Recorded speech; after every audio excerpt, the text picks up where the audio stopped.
Hungarian Folk Tales. The Poor Man's Vineyard.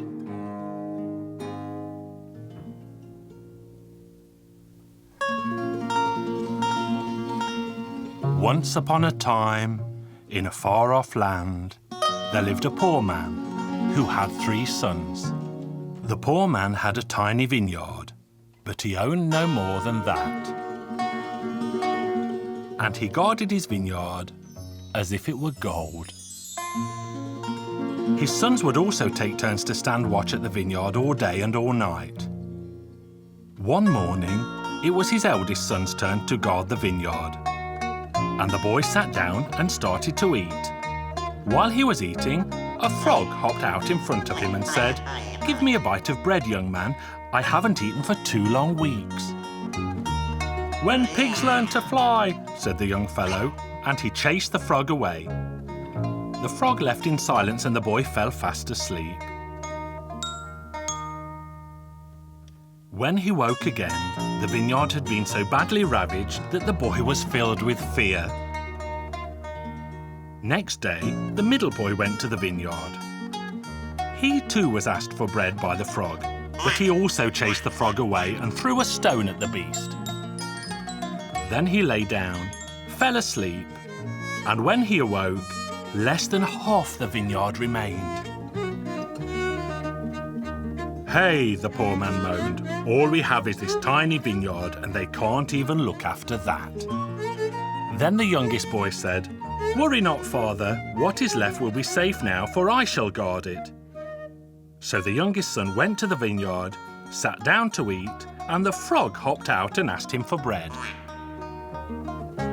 "But of course, here, take some." Then he broke off a crust and gave it happily to the frog. "Eat, frog, for you are one of God's creatures too. You are a good boy and you will be rewarded for your kindness in time. Now I shall give you 1 copper, 1 silver and 1 golden rod. During the night, 3 horses will come, 1 with a copper mane, 1 with a silver mane and 1 with a mane of gold. They will come to trample your vines, but if you strike them with these rods, they will be tamed in an instant." The night came at last and the 3 horses galloped in, kicked and neighed and threw earth up into the starry sky. But the youngest son was soon to act and hit hard at them with all 3 rods. Then the horses were tame and stood and stared like 3 simple sheep. "Don't hurt us," the horses pleaded. "But should you need help, wave the rods in the air and we will appear." Then the boy went home. But the youngest son decided not to tell his brothers and his father of what had happened that night. All 3 were surprised by the crop that was so abundant they could barely gather it in. And no one in the village had vines as rich as theirs.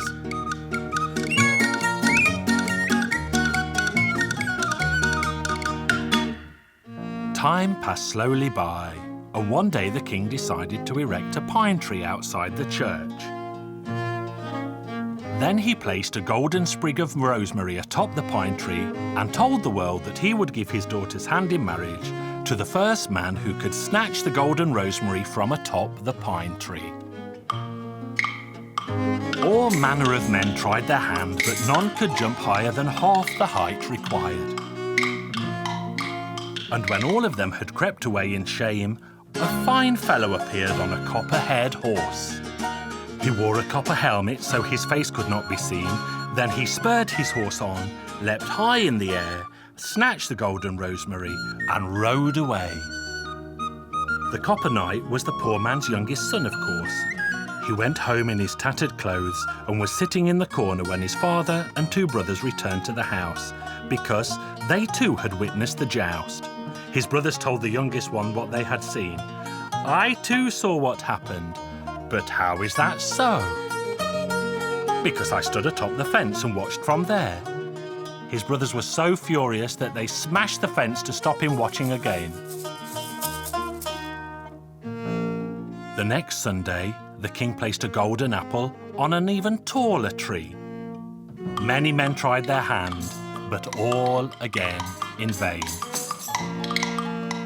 But as they walked away in shame, a knight appeared aback a silver-haired horse, and the knight wore a silver helmet to hide his face. With one jump, he grabbed the golden apple and vanished. By the time his father and brothers returned, the youngest son was sitting in the corner again. They quickly regaled him of what they had seen, invisible to him from the corner. "Oh, I saw it better than both of you. How is that so? I climbed atop the pigsty roof." The brothers were so furious that they tore the pigsty down to stop him watching from there again. The third Sunday came, and the king put a golden scarf atop the tallest pine tree. And it was the poor man's youngest son who again snatched it off. He escaped and recognised again because he rode a golden-haired horse and a golden helmet to hide his face. At home, the brothers both bragged of what they had seen. "I saw it better than both of you." "How is that so? Where from?" "From atop the house roof, of course." His brothers were so furious that then they pulled the roof to pieces. Meanwhile, the king declared that the knight should appear who had taken the golden rosemary, the golden apple, and the golden scarf. But the days became weeks, the weeks months, and no one came forth.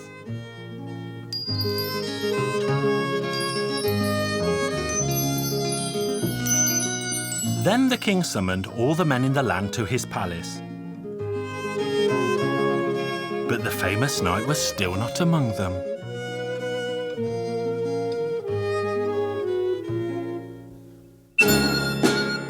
All of them gone, a young man appeared with hair and clothes of gleaming gold. The golden rosemary in his hat, he led his horse with the golden scarf, and he held the golden apple in his hand. Thank heaven he had appeared at last. The king was delighted, and the princess overjoyed. The wedding was held the very next day. The king gave the golden knight half of his kingdom, and they all lived happily ever after.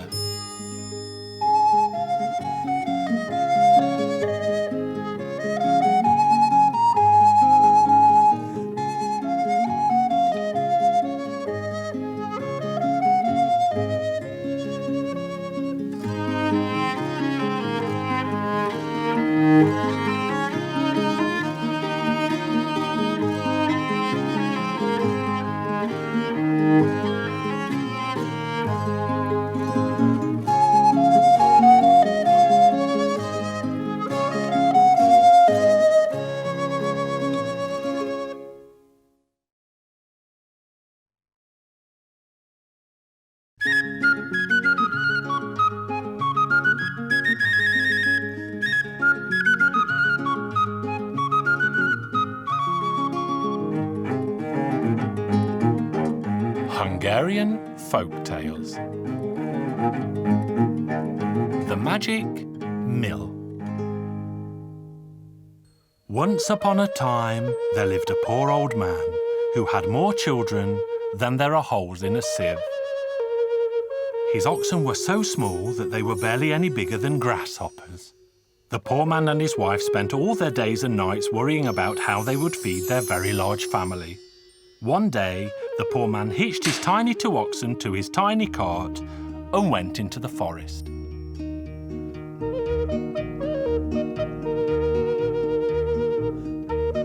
The poor man was busy collecting dry branches and stacking them neatly on the back of his cart when he caught sight of a boy and a girl playing in a clearing close by, and the children began to talk to him. The poor man soon learned that the girl was the daughter of the king of the sunrise and the boy the son of the king of the sunset. As the 3 of them chatted away, the boy noticed the 2 tiny oxen. The little prince was so besotted with these miniature beasts that he begged the poor man to sell them to him. The young prince appealed and pleaded and promised the poor man that his father, the king, would reward him richly, and so the poor man eventually agreed. When the poor man arrived home without the oxen, there was an almighty argument, and his wife was so angry with her husband that he turned on his heels and left the house for the court of the king of the sunset.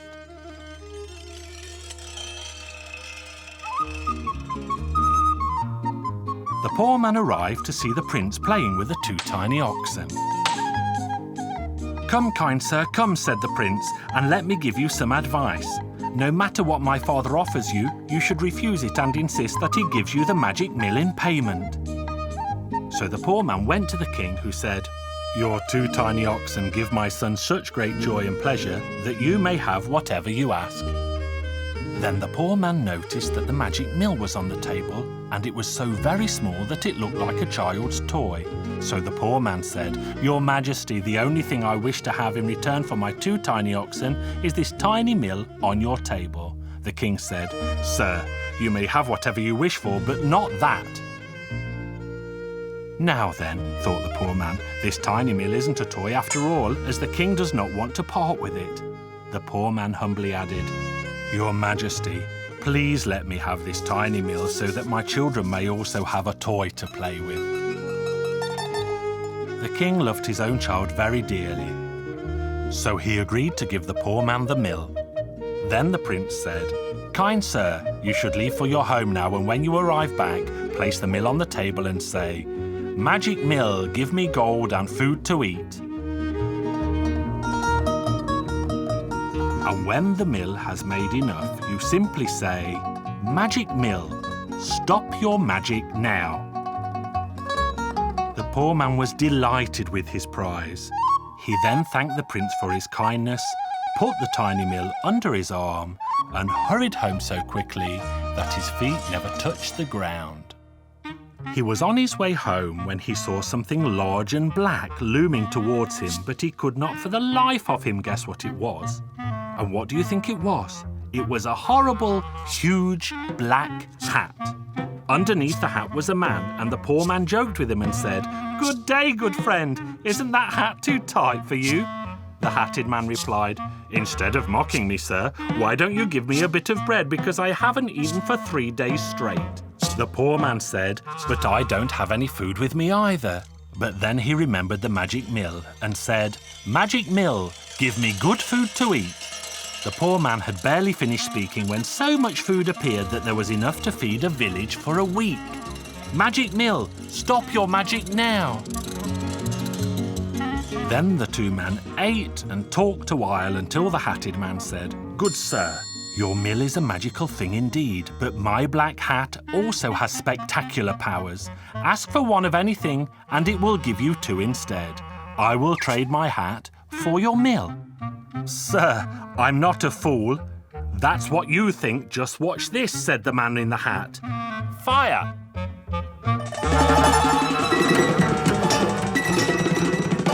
"Enough!"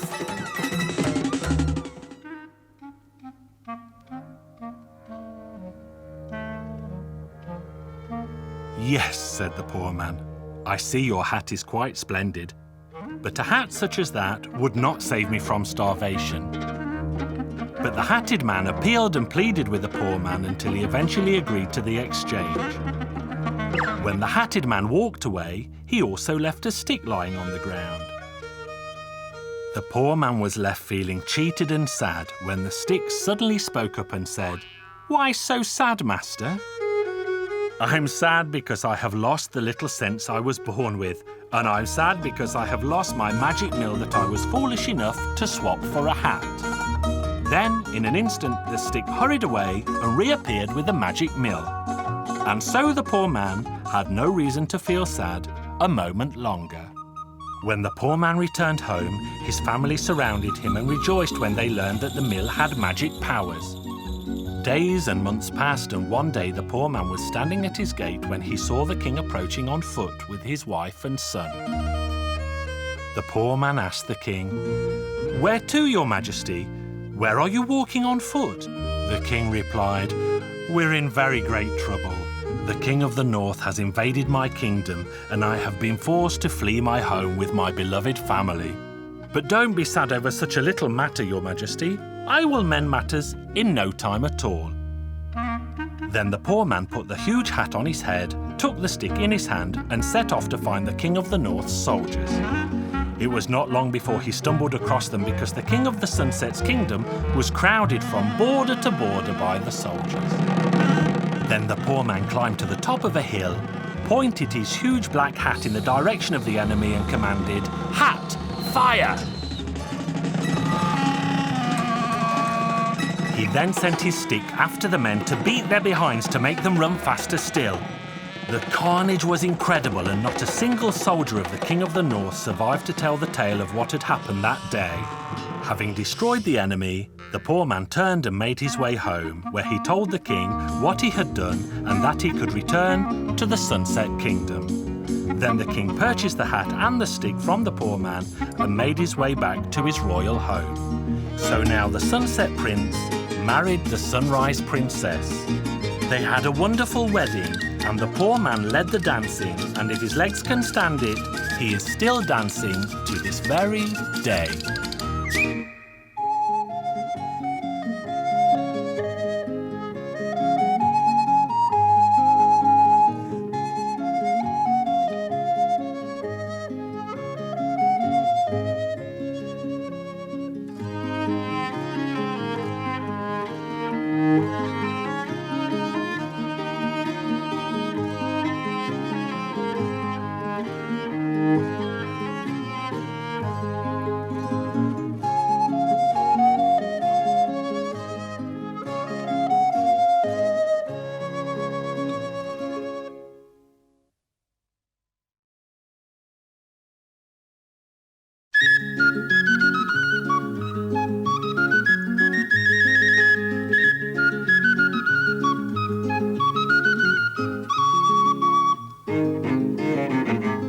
Hungarian Folk Tales. The Pink Pig.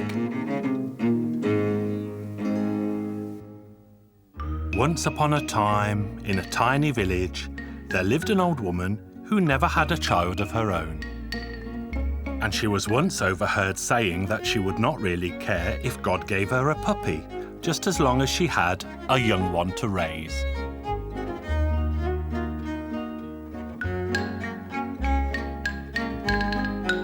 The years went by, and the woman eventually gave birth to a baby. But it was actually a baby pig. And it was only then she remembered what she had said about God giving her a baby to raise. But what could she do?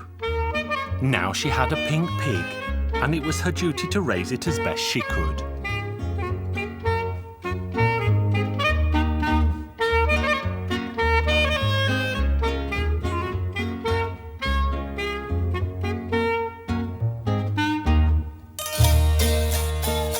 The women of the village would gather in the day and gossip, and the pink pig would always sit with its mother and chuckle happily to itself. Let me tell you that the reason your little pink pig squeals so is that it wants to go to school with the other boys and girls in the village. Please don't mock me so, the mother of the pink pig said, who felt sadly ashamed to have such a child. But the rest of the women nagged her until she eventually sent the pink pig to school in the village. And there the pink pig continued to squeal for the teacher until she threw a book at the pink pig to silence it. The pink pig's nose moved from letter to letter until it eventually learned to read like the other children. One day the children all went off to pick strawberries, and the pink pig wanted to join them, but its mother wouldn't let it go. But the neighbours nagged her until she eventually agreed. And as the other children all carried baskets, the pink pig wanted one too, and so its mother hung a little basket on its snout. The boy who lived next door was exactly the same age as the little pink pig, and his mother told him to take very good care of the pig that afternoon.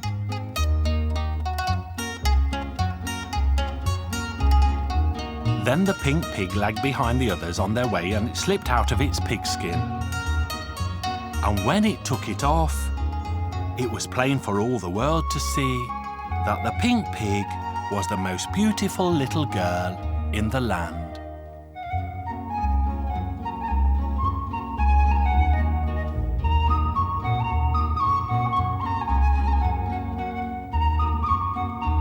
The pretty little girl quickly filled her basket and then slipped her pigskin back on and went to join the others. The boy next door saw all of this, but he did not say a word.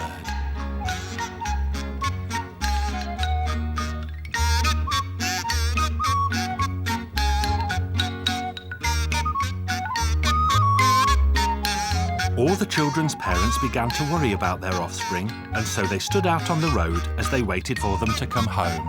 Look, the pink pig has brought strawberries too. Who could have filled its basket?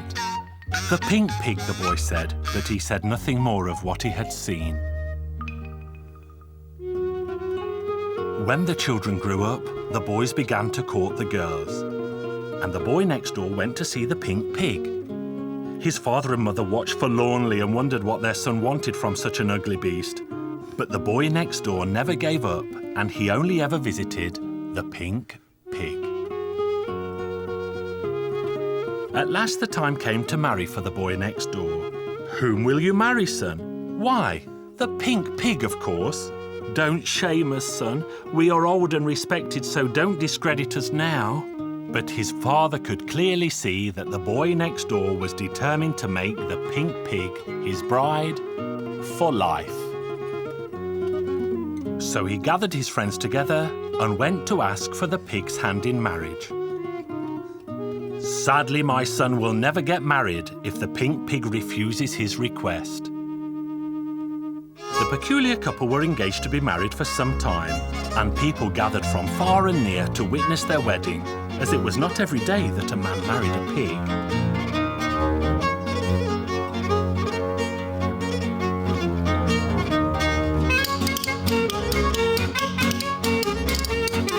After the wedding feast, the young couple went up to the loft, as was the custom. The boy next door had told his mother everything, and he had also told her to take good care and burn the pigskin when they threw it down. The band played when the young couple went up to the loft, and it played when they came down again. The pink pig had gone, and a beautiful girl appeared in its place. Everyone was bewildered by the beauty of the girl, who had once been a pink pig. And that is the end of the pink pig's curly tail.